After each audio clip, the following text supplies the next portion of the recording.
بسم اللہ الرحمن الرحیم۔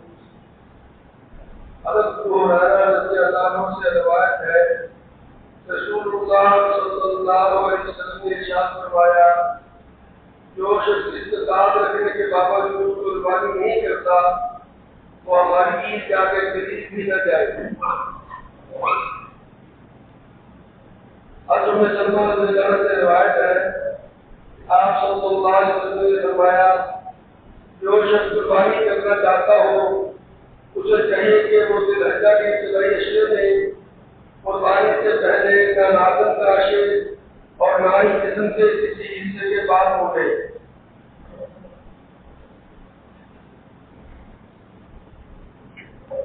اللہم صلی اللہ علیہ وسلم۔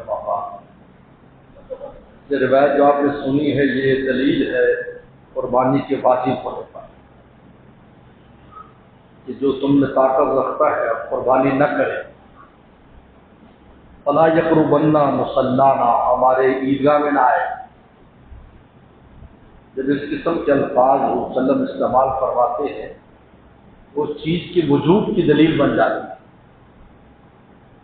یہ کوئی نفلی عمل نہیں ہے کہ نفل ہے، بلکہ ہر وہ آدمی صاحب استطاعت ہے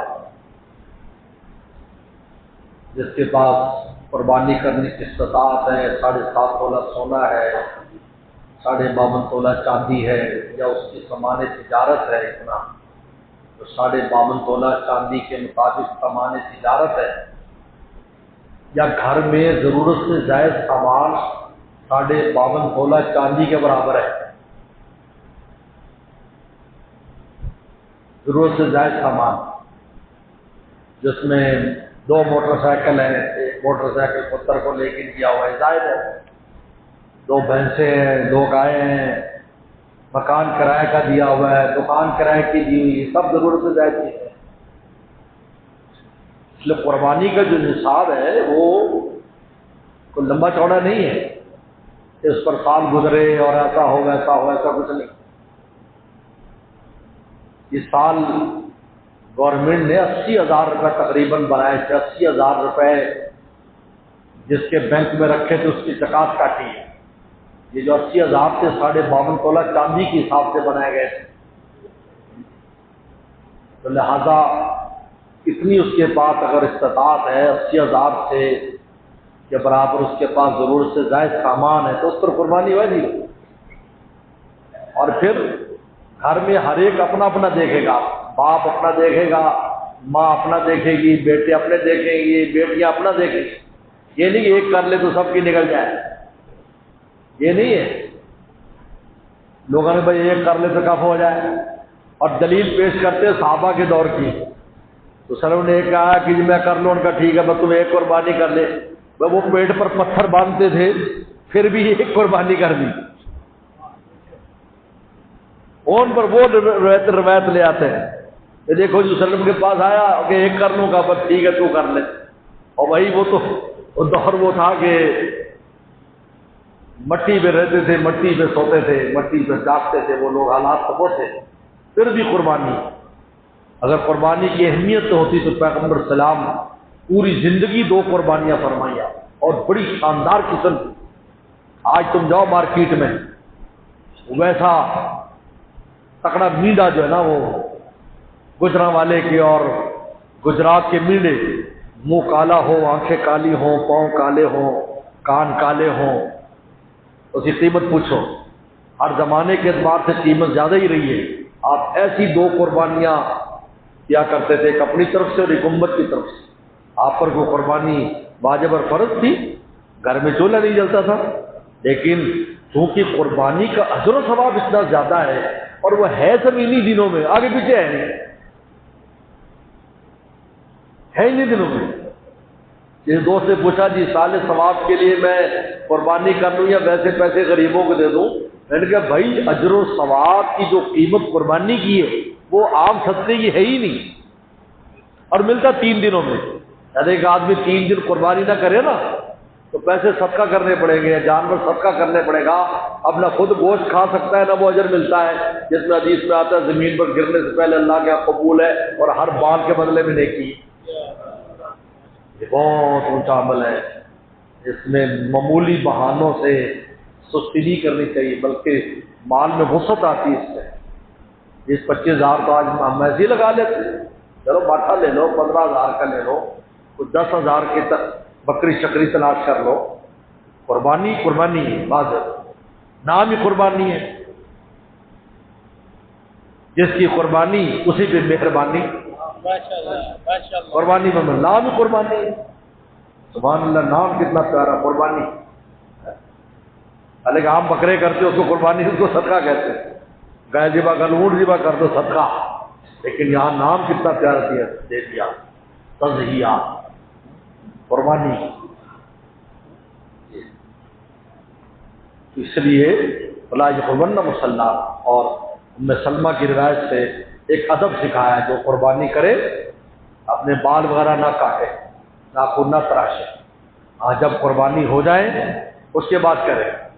یہ دراصل لکھا ہے فقہا نے، یہ حاجیوں کے ساتھ تشبیہ دی ہے، یہ مشابہت ہے حاجیوں کے ساتھ، حجاج کے ساتھ اصل میں، کیونکہ حاجی لوگ بھی قربانی کرتے ہیں، احرام باندھتے ہیں، قربانیاں کرتے ہیں، تو وہ بال نہیں کاٹ سکتے جب تک قربانی نہ ہو۔ قربانی کے بعد بال کٹتے ہیں، رمی جمار رمی کر لی، پھر قربانی، پھر بال کٹتے ہیں، ناخن کاٹتے ہیں، وہ تراشتے ہیں۔ اس لیے حاجیوں کے ساتھ امت کی مشابہت ہو جائے کہ قربانی تو کر رہے ہیں، لہذا احرام والی حالت بھی کچھ نہ کچھ پیدا کر لو، کپڑے بدلنے کی ضرورت نہیں ہے، لیکن کچھ نہ کچھ تم کر لو۔ سبحان اللہ، کیا حضور صلی اللہ علیہ وسلم نے عجیب نعمتیں ہمیں دی ہیں، تو کچھ نہ کچھ تمہاری مشابہت حاجیوں کے ساتھ ہو جائے گی۔ وہ تو میدان میں گئے ہوئے، میدان عرفات میں، تم گھر بیٹھے ان کی مشابہت کا اجر لے لو، ثواب لے لو، جو قربانی کرے۔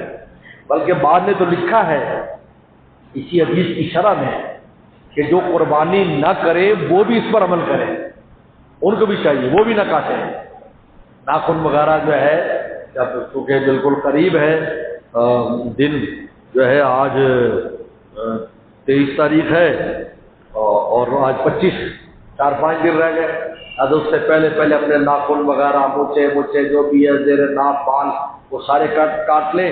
اور جب یہ جو نہیں بھی ہے اس پر بھی لکھا ہے یرجا، امید ہے کہ ان کو بھی اس پر حاجیوں کی مشابہت کا اجر مل جائے گا، کیونکہ یہ اصل حکم حاجیوں کی مشابہت کی وجہ سے ہے۔ تو زیادہ حاجی مشابہت تو سب اختیار کرنا چاہتے ہیں، سب اختیار کریں جی۔ تو لہذا ایک آداب بتایا ہے ام سلمہ کے روایت میں، حضور صلی اللہ علیہ وسلم نے یہ فرمایا کہ اس طریقے پر وہ 10 دن کچھ طرح میں گزارے، اور یہ 10 دن بڑے قیمتی دن، اللہ اکبر، بہت قیمتی دن ہے، اتنے قیمتی دن ہے کہ ہر عبادت اللہ کی محبت دلاتی، ذکر، تلاوت، روزہ، صدقہ، اس سے محبت الہی ملے گی۔ رمضان میں اجر ملتا ہے، یہاں محبت ملتی ہے، تو رمضان میں اجر، فرض کا اجر، فرض پر 70 کا اجر، اور یہاں محبت، احب الی اللہ، اللہ کو بہت محبوب ہے۔ کیوں؟ اس لیے کہ پورا یہ قربانی کا جو فلسفہ ہے یہ عاشقوں کے ارد گرد گھومتا ہے، اور عاشقوں کو خدا کی اور محبوب کی محبت چاہیے، یہ سارا فلسفہ ادھر گھومتا ہے۔ السلام، اسماعیل السلام، الحاجرہ، نبی کریم صلی اللہ علیہ وسلم، یہ سب فلسفہ عاشق کے گرد گھومتا ہے، کیونکہ سب عاشقانہ عمل ہے۔ قربانی ہو رہی ہے، طواف ہو رہا ہے، عرفات، میدان، سب عاشقانہ، اور عاشق کو محبوب کی توجہ کی ضرورت ہوتی ہے۔ اس وجہ سے کہ محبوب کچھ اس کو پیسہ دے دے، کہ نہیں مجھے پیسہ نہیں چاہیے، آپ کی توجہ چاہیے، آپ کی محبت چاہیے، آپ یہ بس یہ کہہ دے کہ تو میرا پیارا ہے، بس۔ سبحان اللہ، کیا بات۔ اس لیے ان دنوں میں، ان 10 دنوں میں خدا کی ہر عمل محبت الہی دلائے گا، ہر محبت، اللہ احب الی اللہ، احب فرمایا ہے، بہت زیادہ محبوب ہے نیکی ان 10 دنوں، زیادہ اگلے جمعے سے پہلے ہی شروع ہو جائے گا۔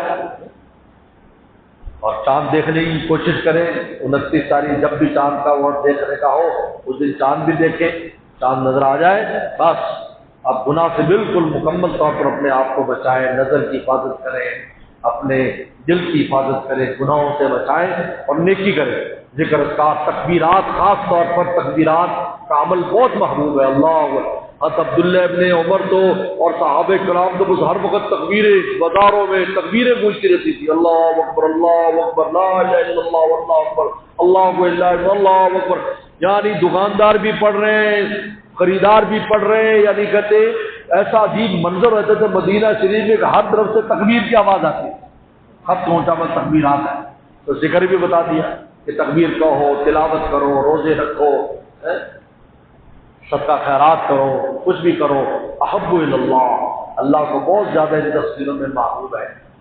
اور یہ ادب بھی سکھا دیا کہ یہ عمل تم کرو کہ اپنے ناخن وغیرہ ایسی چیزیں نہ کاٹو۔ اللہ عمل کی توفیق عطا کرے۔